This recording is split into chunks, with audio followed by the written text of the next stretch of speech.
guys, nani niyabona Mr. Mlando himself. Uzositshela ukuthi namhlanje uzowenza umlando noma kanjani. But uzosintroduce to our viewers with your name, your surname. Usho ukuthi namhlanje uzowenzani, which team are you playing for? Kamuto set indaba kabani ibhuti Mlando ibhuti Manxe ibhuti Ncebeleka ibhuti a lot of things.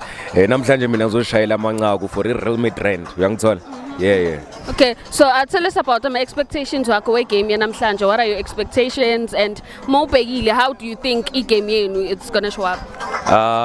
Because sidlala nabantu ekhe sadlala nabo before yabo. And isifundile ama mistake wethu ukuthi behlala nabo basenzeni before yabo ngoba basishayile before. So sesiyazi ukuthi sekumele sivimbe kuphi senzeni kanjani yabo. So I'm expecting us to get in the game with a lot of experience and actually dominate. Yeah. So mawusho ukuthi anifundile when with your previous game as you mentioned ukuthi nidlalile nabo and you guys lost. So wena personally yini into oyelo wayifunda like throughout the game? Kokuqala into engayifunda that other game is that ukuthi labantu abanamandla. Abana lutho uyangithola thina sabhayisisa ugoalkeeper so bekumele nje sishintshe ugoalkeeper ngoba bekavuza lapha eBhalini amagoli bawangena nje bawalula uyangithola so manje sesimshintshile nasesiswini sesiqinisile midfield ethu stronger mina vele ukushaya amanqaku into yami so angimissed uyangithola yeah. Okay, so ubani captain yenu and what do you think makes a great leadership? Captain yethu Scott Maphuma. Okay. What makes a great leadership? Great leader, rather. A great leader. Yes. A great leader is someone that leads by example, you know.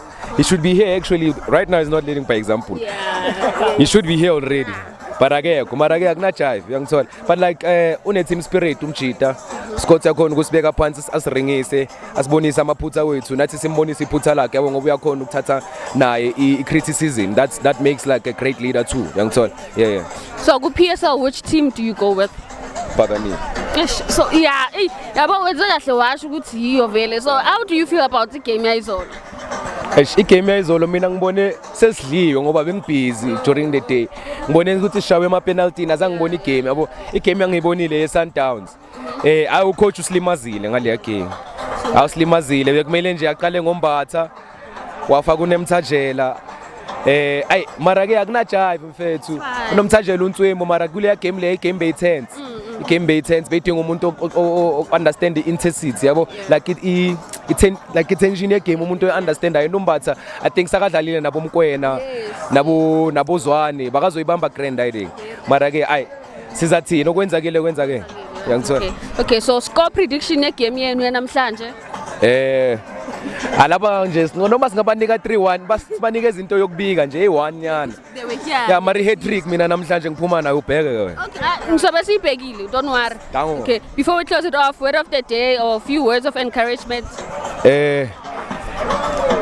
Thandaza.